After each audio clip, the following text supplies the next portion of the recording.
As a black man, this is the greatest country to be as a black person on earth. You can't, where are you gonna be a citizen at anywhere else in the country? You ain't going to China. Yeah. You're not gonna go to Switzerland. Yeah. Only place you can flourish as much as you can flourish as any minority is in America. That's Okay. why they all come in here. Let's break down that Trump isn't racist. So We know he's not racist. You went to his convention, right? We know he's not and racist. You had his Can own. we agree to that? So the reason why I don't agree is because Donald Trump is in a position of power. Would you agree? He's in a position of systemic power where his words are valuable to people, to supporters like you.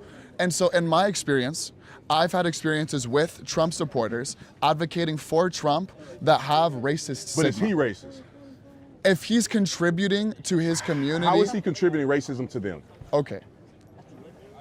His values and his ideas and what he said. So I just recently over the summer, I watched his. Hey, can you come down just a little bit? Just quiet down. I watched his presidential debate against Joe Biden, right? Right. And the words that he was using to describe the illegal immigrants that were coming into the United States are words that are going to have connotations towards all immigrants in general. Only and in so, your mind. He didn't say. He said illegals. All of us with common sense know what he's talking about. But he literally. He's not talking about his wife. She's He an said immigrant. that they would come and His that wife they would is an rape immigrant. and they He's not would talking steal. about her, is he?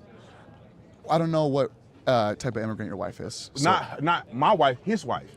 Okay. Melania's an immigrant. Okay. And so we know he's not talking about every immigrant to every. Right. So he's not. Then he's not talking about every. illegals. So he might be referring to illegals, but the people that are down there in Texas, and I have family in Texas. Keep in mind, so I've experienced down there.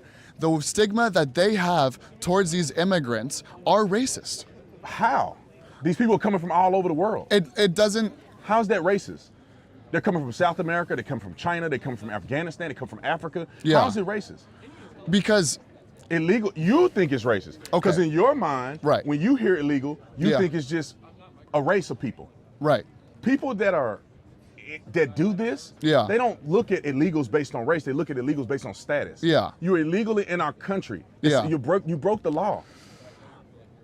I mean, all of these people are several colors of brown, which is just something to consider. Who cares?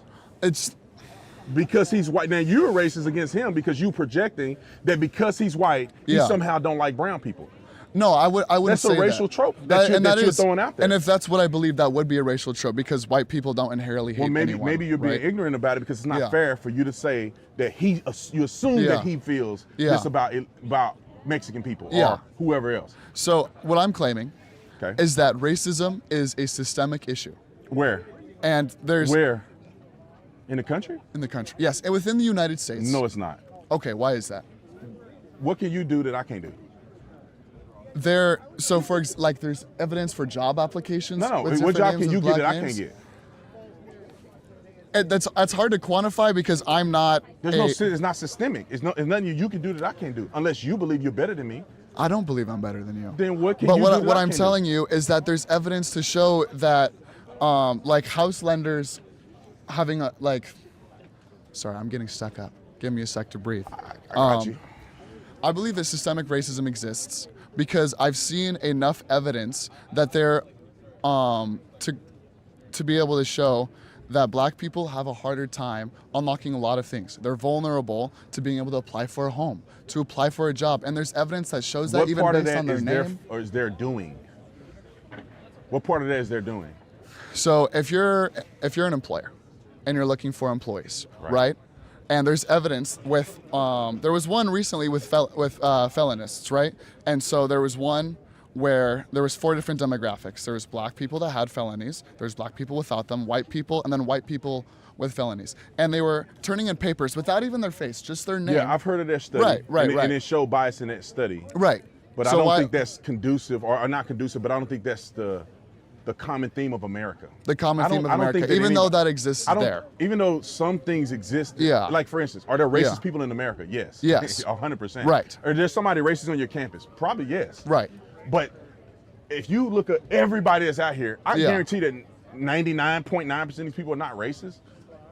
You probably couldn't find a racist person that's openly a racist person. Openly a racist, openly a hateful person. When absolutely. I say openly racist or actively racist, right? Somebody in their mind, like, I don't like black people, and they don't act on it. It's irrelevant. It's hard because, let's say, I'm in my mind, I'm not openly racist, but I don't like black people. I host parties, I don't want to bring black people. I'm not inviting these people. I'm not directly saying that I don't like these people, but there's still a stigma within that. There's still a hateful thing that's in my mind, that internal piece of racism. That's rare though. Right? I mean, in America, that's rare. I wouldn't say that's rare. I wouldn't. It's not systemic. There's no laws in place that are against black people or anybody. What laws that are in place that are disenfranchising blacks? There are no laws. Some people are racist. We get it. Yeah. Some people are bigoted. We get it. Some people are homophobic. I don't even think that's a real word, but some people hate gay people. Yeah. Some people hate trans people. They hate them. Yeah. It's not that they don't disagree with them. They just hate them. There are people in this world that feel that way. Yeah. But that's not the norm. That's not America. Right. America is the most diverse country that you're ever going to live in. Right. And there's no other country that's more diverse than us. None. Okay. None. As a black man, this is the greatest country to be as a black person on earth. You can't. Where are you going to be a citizen at anywhere else in the country? You ain't going to China.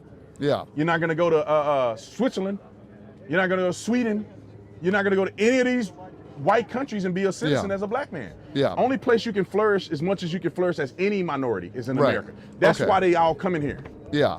They're not coming here because it's systemically racist. They come here because they have opportunities, and everybody has a fair opportunity, unless your boundaries are in your mind. Okay. Now, if I say, when I get on campus, the white people are going to treat me a certain way, I'm already conditioning that. And as soon as the girl over there say, Trump is or whatever, I'm like, oh, she only doing it because I'm black. She don't want a black man with a hat. She want to. That's in my mind. That's not reality. Right, and that is that complicit bias. And so I'm gonna give you one more question. Okay. I want to make sure I get everybody. Absolutely, I don't want to waste any of your time. The last question I want to ask you is, within Seattle, the homeless population in Seattle, at least out of my anecdotal evidence, even when I go to Chinatown or even on my own home at 47th in Brooklyn, and I work at a church. I'm actually religious as well. Are you? What you mean religious? Christian. Christian? Christian, okay. Episcopal. Are you afraid to say you're a Christian? Yeah, because there's a stigma behind that, isn't there? That's their fault, not yours. Yeah, we can argue that later, right? Yeah. But so when I'm helping out these people and I'm helping out this homeless community at my church, I'm recognizing that a lot of these people that are facing these crises are usually black people. And I want to know why that is. And I want to know why you think that would be. Well, I don't know why the black people or the homeless are dominating the homeless population in Seattle. I don't live here. Yeah. But what I can say is that it seems very interesting that the government isn't helping them. Right. Why is it that in a Democrat-run city, mostly Democrat-run state, that black people are suffering the most? Right, because in the state, you would agree, right? What that means to me is that the government don't care about the people as much as they say they do. I absolutely agree. You wouldn't be giving people free syringes and autonomous zones for them to do as much heroin as they want to if you really cared about them. You wouldn't advocate them for them to lay in the streets. You would get them the help they need. And I would argue that probably majority of them have a mental health component to it. A mental health crisis, no, absolutely. And mental health component. No, I absolutely agree. Instead of just letting them do it and decriminalizing and all this other stuff, how about we help these people where they're needed? That's not the philosophy of, I believe, the Democrats. That's more the philosophy of the conservatives. Okay, I absolutely agree.